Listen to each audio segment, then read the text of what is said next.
사태 이후 지방의회마다 해외 연수의 근거가 되는 규정이나 규칙을 조례로 강화하고 외유를 막는 조항도 대폭 신설하고 있습니다. 반면 관행이 된 지자체 공무원들의 퇴직 전 해외 연수는 개선되지 않고 있습니다. 울릉도와 고산지대에서만 생산되는 산마늘을 영양에서도 재배에 성공했습니다. 새 소득 장목으로 기대를 모으고 있습니다.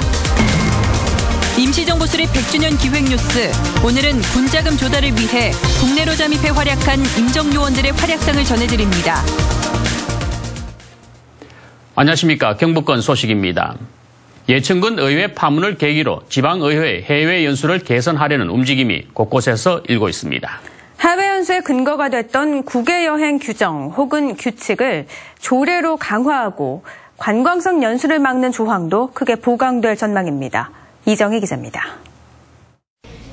영주시 의회에 입법 예고된 의원들의 공무 국외 출장 조례안입니다. 기존 공무 국외 여행 규칙에 비해 사전 심사를 강화해 심사위원을 7명으로 늘리고 이 중 6명을 외부 인사로 두도록 했습니다. 특별한 사유 없이 의원 전체 혹은 1명은 해외 연수를 갈 수 없고 선거가 있는 해도 나갈 수 없도록 했습니다. 미리 의결된 출장 계획과 달리 부당하게 지출한 경비에 대해선 반환한다는 조항도 신설했습니다. 특히 수집하려는 자료가 인터넷으로 확인할 수 있는지, 방문기관 섭외는 됐는지, 공휴일 등 방문 시점이 적합한지 19개 항목의 구체적인 심사 기준을 근거로 필요 여부를 결정토록 한 점도 눈에 띕니다. 우리 영주시에 의해서만큼은 좀 자성을 하자는 분위기에서 좀 명확하게 또 심사 기준에 의해서 기본적인 원칙과 절차를 가지고 경북도 의회도 기존 국외 여행 규정을 바꿔 강화된 조례 제정을 준비 중입니다. 이달 말 임시회 때 조례안을 의결해 다음 달부터 시행에 들어갈 예정입니다. 앞서 예천군 의회 사태 이후 행정안전부는 지방의원 공무 국외 출장 규칙을 개정하고 표준안을 전국 지방의회에 보내 개정을 요청했습니다. 행안부가 전국의회의 준칙 개정을 권고한 상태여서 조례 제정이 잇따를 것으로 보입니다. MBC 뉴스 이정희입니다. 지방의회만 문제가 아닙니다. 퇴직을 바로 앞둔 공무원들도 세금 지원을 받아 해외여행을 떠나는 게 관행처럼 돼 있습니다. 대구 달서구청의 사례를 윤영균 기자가 보도합니다. 올해와 내년에 퇴직하는 대구 달서구청 공무원 15명이 지난 2일 해외로 떠났습니다. 이름은 거창하게 공로연수로 붙였습니다. 취재진이 확보한 일정표를 보면 독일과 오스트리아, 체코와 헝가리 등 유럽 일대를 도는 것으로 짜여 있습니다. 주요 일정도 궁전 탐방과 크루즈 탑승, 온천 방문 등 7박 9일 여행사 프로그램으로 구성돼 있습니다. 한 명에 200만 원씩 지원했으니 3천만 원이 든 건데 출장 처리를 해서 모두 세금으로 썼습니다. 공무원들은 반년에서 1년 정도 집에서 월급을 받으면서 쉬는 공로연수 제도라는 게 있는데요. 이걸로도 모자라 이른바 해외 공로연수까지 보내주는 겁니다.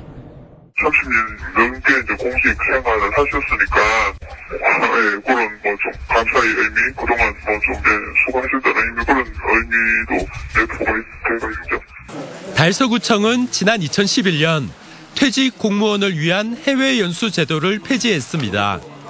당시 폐지 이유로 들었던 것이 경제 회복을 위해 힘쓰는 사회적인 분위기에 적합하지 않다는 것이었습니다. 슬그머니 지난해 이 제도를 살렸고 부활의 주도적인 역할을 한 것으로 알려진 고위 공무원은 올해 해외 연수 비행기에 스스로 몸을 실었습니다. 시대에도 맞지 않고 시민 정서하고도 동떨어진 그런 행위에 대해서 즉각 이 제도는 폐지돼야 되고 또 갖는 부분에 대해서는 반납 조치가 필요해 보입니다. 대구 달서구청은 이달 안으로 퇴직을 앞둔 공무원 20명을 추가로 해외 공로 연수를 보낼 예정입니다. MBC 뉴스 윤영균입니다. 산림청이 산불을 낸 사람에 대한 처벌을 강화하고 있습니다. 산림청에 따르면 최근 5년간 산불 가해자로 형사처분을 받은 사람이 700여 명, 1인당 평균 173만 원의 벌금이 부과됐고 최고 징역 4년형이 선고된 적이 있습니다. 산림청은 실수로 산불을 낸 경우라도 3년 이하의 징역이나 3천만 원 이하의 벌금에 처해지고 형사처벌과는 별도로 민사상 배상 책임을 물어야 한다며 각별한 주의를 당부했습니다. 버려지는 산업 폐열을 반도체를 이용해 전기에너지로 변환하는 신기술을 포스텍 연구진이 개발했습니다. 국내 버려지는 폐열의 10%만 전기로 바꿔도 국내 화력발전의 4분의 1을 대체할 수 있어 미세먼지 저감에 큰 효과가 기대됩니다. 이규설 기자입니다. 폐열로 전기를 생산하는 실험 설비입니다. 바람을 불어넣으면 반도체에 200도가 넘는 온도차가 생기고 이 온도차를 활용해 시간당 500와트의 전기가 생산됩니다. 선풍기 30대를 돌릴 수 있는 양입니다. 이 설비의 핵심 기술은 열에너지를 전기로 변환하는 반도체인 열전 소자입니다. 포스텍 연구팀은 세계 최초로 반도체 공정을 이용해 싼 값에 대량 생산이 가능한 고성능 실리콘 나노선 열전 소자를 개발했습니다.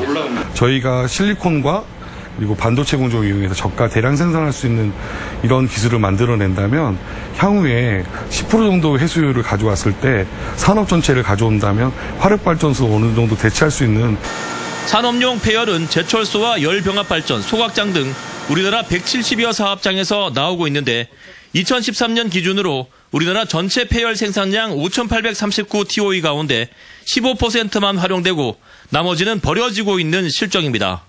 연구진은 버려지는 폐열 가운데 10%만 전기에너지로 바꿔도 우리나라 전체 화력 발전의 25%에 해당하는 전력을 생산할 수 있다고 밝혔습니다. 포스텍 연구진은 앞으로 제철소 등에서 버려지는 폐열 에너지를 활용해 전기를 생산하는 실증 연구를 진행할 계획입니다. 이 연구 결과는 최근 나노 분야의 세계적 권위지인 나노 레터스지에 실렸습니다. MBC 뉴스 이규설입니다. 흔히 명이나물로 불리는 산마늘은 울릉도와 고산지대에서만 생산되는 것으로 알려져 있습니다. 그만큼 재배가 쉽지 않은데요. 영양에서 산마늘 재배에 성공해 요즘 생산이 한창입니다. 성나기 기자가 보도합니다. 척첩산 중 영양 1호산 자락 비닐하우스 안에도 봄이 찾아왔습니다. 6년 동안 정성껏 재배한 산마늘, 일명 명이나물이 빼곡히 돋아났습니다. 손바닥 크기만한 산마늘을 하나하나 따는 손길이 분주합니다. 산마늘은 울릉도나 오대산 고산지대에서 자생하는 것으로 알려졌지만 2000년 울릉도에서 종자를 가져와 여러 차례 시행착오 끝에 10여 년 만에 재배하는 데 성공했습니다. 온도차나 해발 때문에 지역적인 또 토양 때문에 다른 지역보다 이 산나물의 맛과 향이 월등하게 좋은 걸로 평가되고 있습니다. 산마늘은 혈액순환에 좋다고 알려져 있는데 영양 산마늘은 마늘처럼 톡 쏘는 향이 일품입니다. 최근에는 간장 절임용으로 많이 찾으면서 1kg에 25,000원에 판매되고 있습니다. 다년생인 산마늘은 번식력이 좋고 추위에도 강해 재배 기술만 익히면 쉽게 재배할 수 있습니다. 영양에서는 올해 30여 농가 10여 헥타르에서 30여 톤의 산마늘을 생산할 것으로 보입니다. 재배 기간이 오래 걸리고 그래서 많은 농가들한테 보급을 해서 고소득을 올 수 있도록 시범 사업을 통해서 많이 보급할 예정입니다. 친환경으로 재배되는 산마늘이 영양지역 농가의 새로운 소득 작물이 될 것으로 기대됩니다. MBC 뉴스 성락입니다.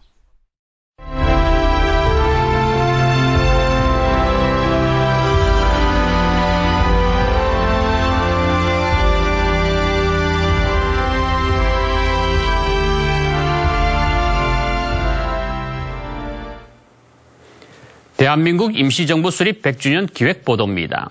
석주 이상용 선생은 도산과의 편지에서 군사가 가장 중요하고 그 다음은 재정이라고 했습니다.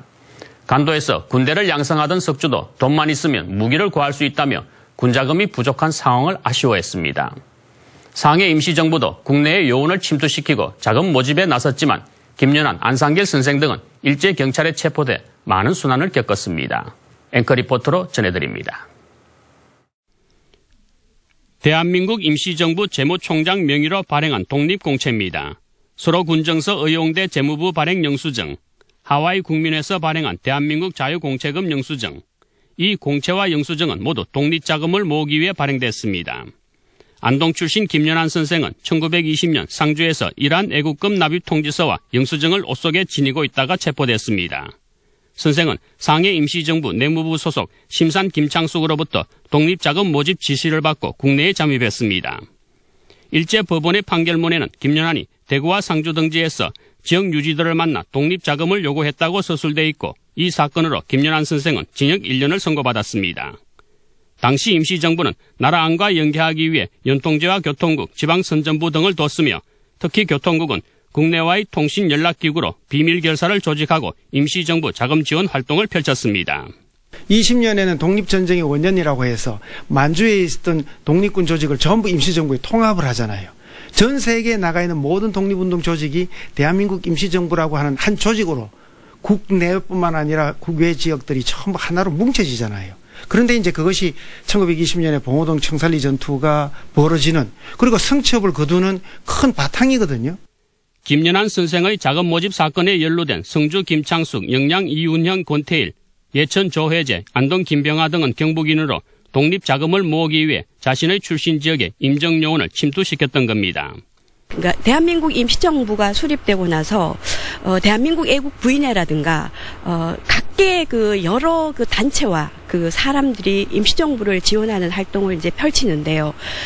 이 김연아는 그 성주에 심산 김창숙 등 경북 사람들의 인맥을 활용해서 군자금 모금 활동을 펼쳤던 대표적인 사례라고 말씀드릴 수 있겠습니다. 특히 대구서 공물상을 경영하던 안동 와룡 안상길 선생은 1919년 8월 직접 상해로 가서 임시정부의 경북교통부장직을 맡았습니다. 선생은 귀국해서 이준태, 김재봉 등과 함께 임시정부 자금 지원 활동을 벌이다 체포되는 등 경북인들은 상해 교통부와 연계해 독립자금 모집에 활발한 활동을 펼쳤습니다. 앵커 리포터였습니다.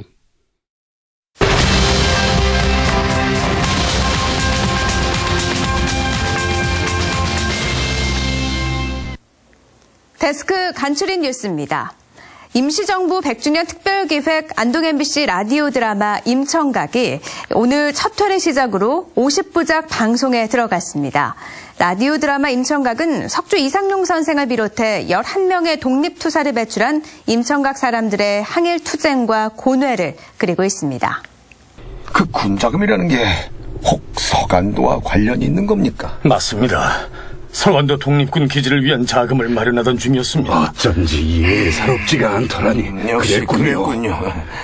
외화 시리즈 엑스파일의 멀더 역으로 유명한 성우 이규화 씨 등 6명의 성우가 출연하고 안동 MBC가 보유한 석주 선생의 손부 허은 여사의 생전 인터뷰도 드라마에 삽입돼서 극의 사실성을 높일 예정입니다. 라디오 드라마 임청각은 매주 월요일부터 금요일까지 저녁 6시 45분 안동 MBC 라디오를 통해 방송됩니다.